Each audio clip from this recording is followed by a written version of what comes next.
Hey man, don't be smoking in the boys' room. Come here and start smoking in Networking 101.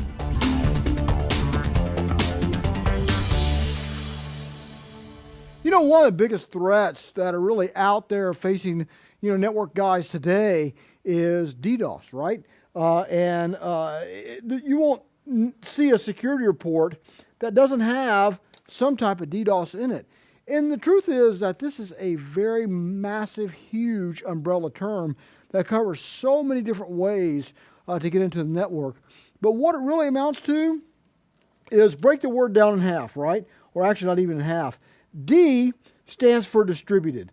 This really means that I'm coordinating a whole bunch of other computers out here to actually run a program or run some type of, not really compromise, but some type of nuance type of attack that's going to tie up resources. One is pretty hard to do that. But if we can get a farm, a big community in, then we can distribute this load, if you will, into causing a denial of service attack.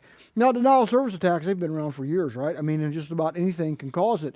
A lot of us, if we're just starting to do networking, are probably familiar with making our very first denial of service attack, and that is taking Ethernet and plugging it into what we thought would be a redundant type of loop, and found out that, oops, now we got some real problems here because the network starts to chew itself up, and you've created your own DDoS and have really ate up those resources. But this is a really good thing to remember when you're looking at what DDoSes are, is that the point of them is to tie up system resources so they can't do anything else. It locks up the network. Now, there's a few ways to defend against this, but like any good hacker out there, they're always finding ways kind of around that.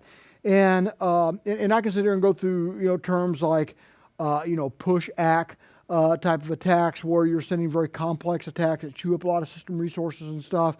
But there's so many of them that we can sit here and read acronyms like crazy. I'm going to show you one that is a new variant of the DDoS that I think is pretty cool and is really taking kind of the world by storm. Now, DDoSes themselves, even in here, there are a bunch of different categories. And what we're looking at is that the most common DDoS attack right now is actually going through HTTP, right? Through some type of HTTP type of exploit, whether you're using SSL, you're using hash attacks. We're seeing about 80% of our attack surface for DDoS comes through HTTP. Nothing wrong with the protocol, it's just how they're being delivered. So, a couple things to consider here. One of the ways that when people are looking at this is that you're thinking about, to chew up a lot of system resources, you have to just pound it. Use all these devices out there to send all this data in as fast as they can and overwhelm the circuits, and then, all of a sudden our performance dips. That's one way to do it. Another way is to look at how equipment is designed. What is our internal resources like? And so what we're doing is hackers are getting smart and they're saying, hey, you know what? If you look at the tables inside of these servers, these devices and stuff, they can only hold so much room. And so what you can do is you can actually send your attacks very slow.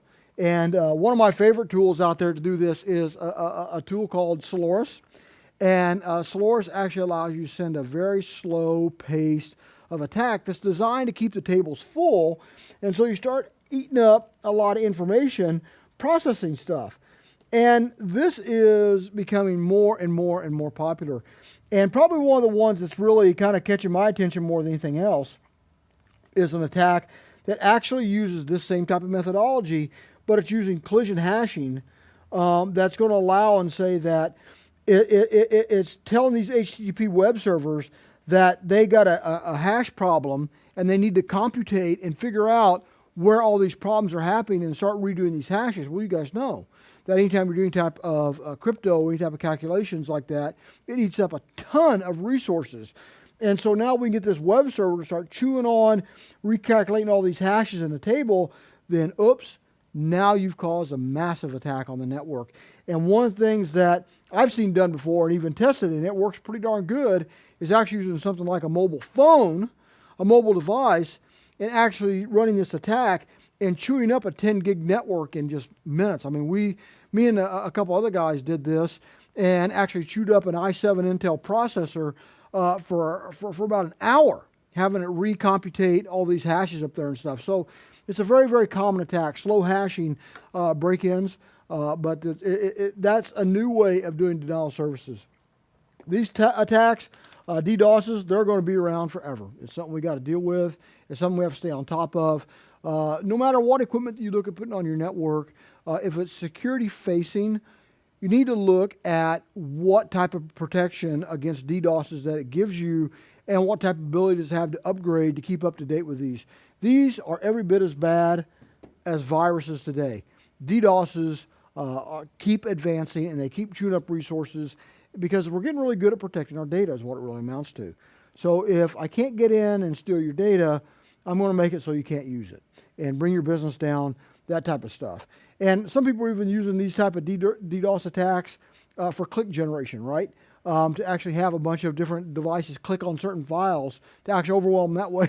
It's crazy. There's a bunch of different ways to do it. Keep this in mind. When you're designing your network out for security and you're looking for the stuff, a lot of people are looking at viruses or looking at hackers and stuff, and they tend to put these as old school. These are as new school as it gets. DDoS attacks are one of the biggest security threats that we face on the network today, and it's probably one of the ones that I end up chasing more than anything else. Take a look.